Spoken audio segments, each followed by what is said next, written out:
City channel में आपका स्वागत है। शिमला, सोलन और कांगड़ा की रिपोर्ट्स के साथ मैं हूं सीमा आरजू और प्रदेश भर की बाकी खबरों के साथ मैं हूं कैलाश वर्मा।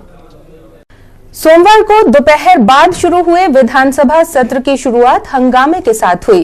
जिला सिरमौर से विधायक गंगूराम मुसाफिर, हर्षवर्धन चौहान और कुश परमार द्वारा लाए गए स्थगन प्रस्ताव पर चर्चा की मांग को विधानसभा अध्यक्ष के नकारने के बाद कांग्रेस के सभी सदस्य शोरगुल करने लगे और मुख्यमंत्री और विधानसभा अध्यक्ष की ओर से मामले की जांच के आश्वासन के बावजूद मुख्य संसदीय सचिव सुखराम चौधरी के इस्तीफे की मांग करते हुए सदन से सभी ने वॉकआउट किया।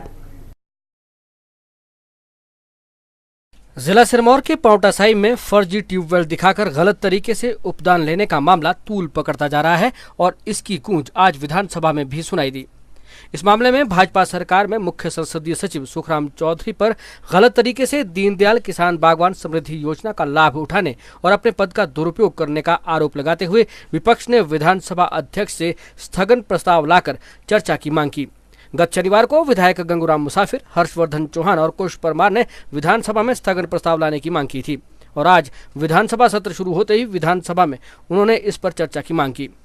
विधानसभा अध्यक्ष पंडित तुलसीराम ने इसे व्यक्तिगत शिकायत के आधार पर नियम 67 के अंतर्गत चर्चा के लिए नियमों के विपरीत बताकर चर्चा की अनुमति नहीं दी, जिस पर विपक्ष के सदस्य भड़क गए और मामले को गंभीर बताते हुए चर्चा की मांग की। पूर्व मंत्री व कांग्रेस के प्रदेशाध्यक्ष ठाकुर कौल सिंह ने कहा कि प्रदेश सरकार सर से पांव तक भ्रष्टाचार में संलिप्त है और संविधान के मुताबिक कार्य नहीं कर रही, जिसके आधार पर स्थगन प्रस्ताव लाकर चर्चा करना नियमानुकूल है। मुख्य संसदीय सचिव सुखराम ने अपना स्पष्टीकरण देते हुए खुद पर लगाए गए आरोपों को निराधार बताया। उन्होंने कहा कि यदि उनके खिलाफ भ्रष्टाचार के आरोप साबित होते हैं तो वे विधानसभा की सदस्यता से इस्तीफा दे देंगे और यदि नहीं हुए तो आरोप लगाने वाले सदस्य अपनी सदस्यता से इस्तीफा दें। सुखराम चौधरी के स्पष्टीकरण के बाद भी विपक्ष अपनी मांग पर अड़ा रहा।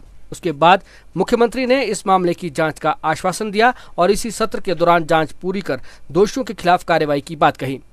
इस पर भी विपक्ष सुखराम चौधरी से मुख्य संसदीय सचिव के पद से इस्तीफे की मांग पर ये कहकर अड़ा रहा कि अपने ओहदे का इस्तेमाल कर सीपीएस चौधरी जांच को प्रभावित करेंगे।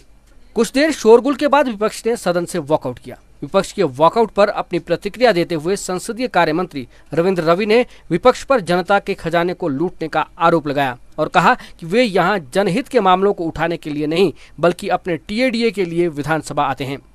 उन्होंने विधानसभा अध्यक्ष के फैसले की प्रशंसा करते हुए कहा कि प्रदेश विधानसभा में इस तरह की व्यवस्था पहली बार की गई है। उन्होंने वॉकआउट के लिए विपक्ष की भर्त्सना की। वॉकआउट के बाद विपक्ष दिन भर विधानसभा की कार्यवाही से नदारद रहा। सिटी चैनल के लिए शिमला से हरदेव कुमार के साथ राकेश शर्मा की रिपोर्ट। भ्रष्टाचार मुक्त समाज के लिए निष्ठा और ईमानदारी से कार्य किया जाना चाहिए, ये कहना है हिमाचल प्रदेश उच्च न्यायालय के न्यायाधीश न्यायमूर्ति कुरियन जोसेफ का। उन्होंने बालूगंज स्थित न्यायिक एकेडमी में न्यायिक अधिकारियों के लिए भ्रष्टाचार, मोटर वाहन, हिंदू विवाह तथा भू अधिग्रहण अधिनियमों पर आयोजित प्रशिक्षण कार्यक्रम का उद्घाटन किया। भ्रष्टाचार मुक्त समाज के निर्माण के लिए लोगों की न्यायिक प्रक्रिया से काफी अपेक्षा है, जिसके लिए प्रत्येक न्यायिक अधिकारी को सत्य, निष्ठा, जिम्मेदारी और लगन से कार्य करना होगा। ये बात हिमाचल प्रदेश उच्च न्यायालय के न्यायाधीश न्यायमूर्ति कुरियन जोसेफ ने बालूगंज स्थित न्यायिक एकेडमी में न्यायिक अधिकारियों के लिए भ्रष्टाचार, मोटर वाहन, हिंदू विवाह तथा भू अधिग्रहण अधिनियमों पर आयोजित 5 दिवसीय प्रशिक्षण कार्यक्रम के उद्घाटन पर कही। उन्होंने कहा कि भ्रष्टाचार को खत्म करना न्यायिक अधिकारियों के लिए बहुत बड़ी चुनौती है, जिसके लिए उन्हें आत्मविश्वास से लोगों को न्याय प्रदान करके उनका मार्गदर्शन भी करना होगा। उन्होंने विश्वास जताया कि इस प्रशिक्षण कार्यक्रम से जहां अधिकारियों को विभिन्न अधिनियमों की जानकारी प्राप्त होगी, वहीं आपसी तालमेल से नए संवाद भी कायम होंगे। Intended to make the people or the officers aware of their duties, not only of the capacity building, because particularly these district judges, they have taken oath and they are actually leading the districts also. They have to show the way, go the way and be the way itself, particularly when they are dealing with important trials, etc. People always look forward to see them as the person in whom they have the faith. So the faith in the justice delivery system is actually depends upon the faith they have in the judicial officer. If they have the confidence that the judicial officer is a person of impeccable integrity, is a knowledgeable person, is true to his conscience, he will not budge to any extraneous consideration, he will impart justice without fear or favor, affection or ill will, then it doesn't matter as to wins or loses. People will think that here is a justice delivery system which people will get justice out of it. उच्च न्यायालय के न्यायाधीश न्यायमूर्ति दीपक गुप्ता ने स्वागत किया। वहीं अधिकारियों को उनके द्वारा ली गई शपथ की अनुपालना के लिए प्रेरित किया। उन्होंने बताया कि इस प्रशिक्षण शिविर में भ्रष्टाचार निरोधक अधिनियम 1988, मोटर वाहन अधिनियम 1988, हिंदू विवाह अधिनियम तथा भू अर्जन अधिनियम 1894 के संबंध में जानकारी उपलब्ध करवाई जाएगी।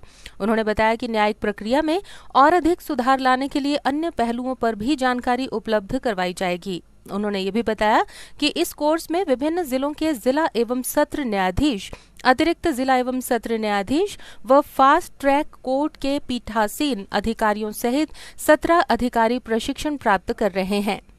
अकेडमी के निदेशक SL शर्मा ने इस आयोजन के लिए सभी का आभार व्यक्त करते हुए बताया कि प्रशिक्षण कोर्स में हिमाचल प्रदेश उच्च न्यायालय के न्यायाधीश व अन्य संबंधित विभागों के उच्चाधिकारी प्रशिक्षण प्रदान करेंगे। More specifically, the Prevention of Corruption Act, the Motor Vehicle Act, Hindu Marriage Act, the Land Acquisition Act, and Hindu Succession Act.